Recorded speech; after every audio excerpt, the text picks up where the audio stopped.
ಹಿಂದೂಗಳು 3 ಮಕ್ಕಳನ್ನ ಮಾಡಿಕೊಳ್ಳಬೇಕೆಂದು ಅಂತಾರಾಷ್ಟ್ರೀಯ ಹಿಂದೂ ಪರಿಷತ್ ಸಂಸ್ಥಾಪಕ ಅಧ್ಯಕ್ಷ ಪ್ರವೀಣ್ ತೋಗಾಡಿಯಾ ಹೇಳಿದ್ದಾರೆ. ದೇಶದಲ್ಲಿ ಮುಸ್ಲಿಮರ ಸಂಖ್ಯೆ ಗಣನೀಯ ಏರಿಕೆ ಆಗ್ತಿದ್ದು ಹಿಂದೂಗಳ ಜನಸಂಖ್ಯೆ ಕುಸಿತಿದೆ. ದೇಶದಲ್ಲಿ ಹಿಂದೂಗಳೇ ಅಲ್ಪಸಂಖ್ಯಾತರಾಗ್ತಿದ್ದಾರೆ. ಹೀಗಾಗಿ ಹಿಂದೂಗಳು 3 ಮಕ್ಕಳನ್ನ ಮಾಡಿಕೊಳ್ಳಿ ಅಂದಿದ್ದಾರೆ. ಅಲ್ಲದೆ ಹಿಂದೂಗಳ ಹತ್ಯೆ ನಿರಂತರವಾಗಿ ನಡೀತಿದ್ದು ಜನಸಂಖ್ಯೆಯೂ ಕಡಿಮೆ ಆಗ್ತಿದೆ. ಭಾರತದಲ್ಲಿ ಹಿಂದೂಗಳನ್ನ ಸುರಕ್ಷಿತವಾಗಿರಿಸಲು ಹಿಂದೂಗಳ ಜನಸಂಖ್ಯೆ ಹೆಚ್ಚಿಸಬೇಕಿದೆ ಅಂತ ಹೇಳಿದ್ದಾರೆ.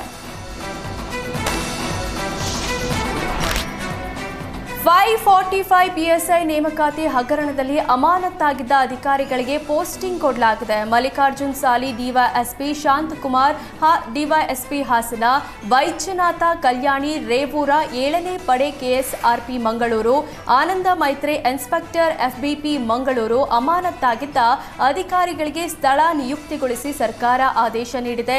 ಚಾರ್ಜ್ ಶೀಟ್ ಕೋರ್ಟ್ಗೆ ಸಲ್ಲಿಕೆಯಾದ ಹಿನ್ನೆಲೆ ಅಮಾನತು ಆದೇಶವನ್ನ ಸರ್ಕಾರ ಹಿಂಪಡೆದಿದೆ.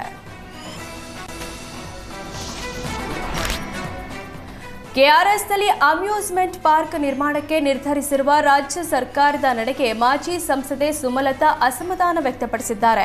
ಸರ್ಕಾರದ ನಿರ್ಧಾರವನ್ನು ಈಗಾಗಲೇ ಮಂಡ್ಯ ಜನರು, ರೈತ ಸಂಘಟನೆಗಳು ತೀವ್ರ ವಿರೋಧ ವ್ಯಕ್ತಪಡಿಸಿದ್ದಾರೆ. ವಿರೋಧದ ನಡುವೆಯೂ ಸರ್ಕಾರ ತನ್ನ ನಿರ್ಧಾರ ಹಿಂಪಡೆಯದಿರೋದು ಖಂಡನೀಯವಾಗಿದೆ. ಇದು ಕೇವಲ ಒಂದು ಅಣೆಕಟ್ಟಲ್ಲ, ಡ್ಯಾಮ್ ನಮ್ಮ ಇತಿಹಾಸ, ಸಂಸ್ಕೃತಿ, ಮಂಡ್ಯ ಜನತೆಯ ಜೀವನಾಡಿಯಾಗಿದೆ. ಅದರ ಪಾವಿತ್ರ್ಯತೆ, ಪರಿಸರ ಸೂಕ್ಷ್ಮತೆ ಕಾಪಾಡೋದು ನಮ್ಮೆಲ್ಲರ ಆದ್ಯ ಕರ್ತವ್ಯವಾಗಿದೆ.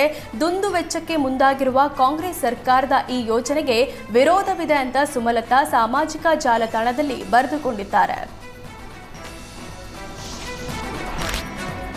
ತುಮಕೂರಿನಲ್ಲಿ ಯುವ ರಾಜ್ಕುಮಾರ್ ಬೌನ್ಸರ್ ಕಾರು ಮಹಿಳೆಗೆ ಡಿಕ್ಕಿ ಹೊಡೆದಿತ್ತು. ಮಹಿಳೆ ಕಾಲಿಗೆ ಗಾಯಗಳಾಗಿದ್ದು ಆಸ್ಪತ್ರೆಯಲ್ಲಿ ಚಿಕಿತ್ಸೆ ಪಡೆದಿದ್ದಾರೆ. ಈ ಬಗ್ಗೆ ಏಷ್ಯಾನೆಟ್ ಸುವರ್ಣ ನ್ಯೂಸ್ ವರದಿ ಬಿತ್ತರಿಸಿದ ಬೆನ್ನಲ್ಲೇ ದೊಡ್ಡಮನೆಯ ಜೂನಿಯರ್ ಪವರ್ ಸ್ಟಾರ್ ಗಾಯಾಳು ಮಹಿಳೆಗೆ ಖುದ್ದು ಕರೆ ಮಾಡಿ ಕ್ಷಮೆ ಕೇಳಿದ್ದಾರೆ.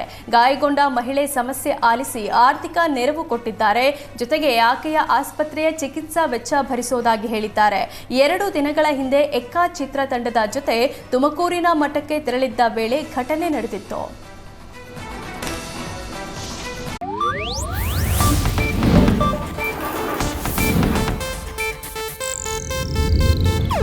ಇದು ಏಷ್ಯಾನೆಟ್ ನ್ಯೂಸ್ ನೆಟ್ವರ್ಕ್ ಪ್ರಸ್ತುತಿ.